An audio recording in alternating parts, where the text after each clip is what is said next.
রাজ্যের গন্ডাছড়া, ডুম্বুরু, নারিকেলকুঞ্জ এবং অন্যান্য পর্যটন কেন্দ্রগুলি আজ উত্তর পূর্বাঞ্চল থেকে শুরু করে সমগ্র ভারতবর্ষের মানুষের কাছে বিশেষ পর্যটন ক্ষেত্র হিসেবে পরিচিতি লাভ করেছে।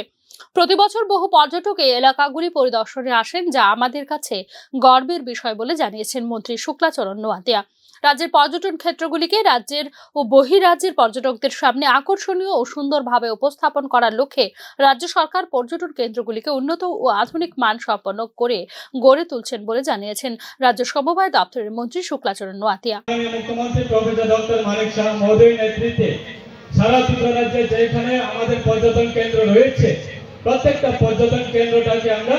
মানুষের কাছে এবং মানুষ যাতে আকর্ষণীয় হয়, মানুষ যাতে পর্যটন কেন্দ্রের মধ্যে যাতে বিভিন্ন ধরনের আমাদের সারা ত্রিপুরা রাজ্যের প্রত্যেকটা মানুষ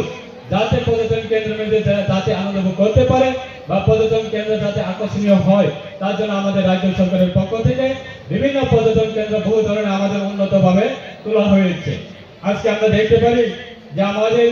গন্ডাছড়া বা ডুম্বুরনগর বা নারিকেলকুঞ্জ বিগত সময়ের অবস্থা কেমন ছিল, আর আজকে দিনে দাঁড়িয়ে শুধু ত্রিপুরা রাজ্যের মধ্যে সীমানে সারা উত্তর পূর্বাঞ্চল থেকে শুরু করে সারা ভারতবর্ষের প্রত্যেকটা মানুষ আজকে আমাদের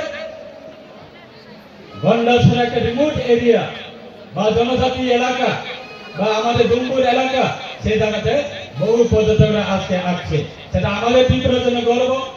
এই উৎসবের মাধ্যমে পিলাকের ঐতিহ্যকে ধরে রাখতে হবে এবং এই ঐতিহ্যকে ধরে রাখতে রাজ্যের সকল অংশের মানুষের সহযোগিতা প্রয়োজন বলে পশ্চিম পিলাক দ্বাদশ শ্রেণী বিদ্যালয়ের মাঠে অনুষ্ঠিত পিলাক প্রত্ন পর্যটন উৎসবের সমাপ্তি অনুষ্ঠানে মত ব্যক্ত করেছেন মন্ত্রী Shuklacharan Noatia. Bureau report, news now.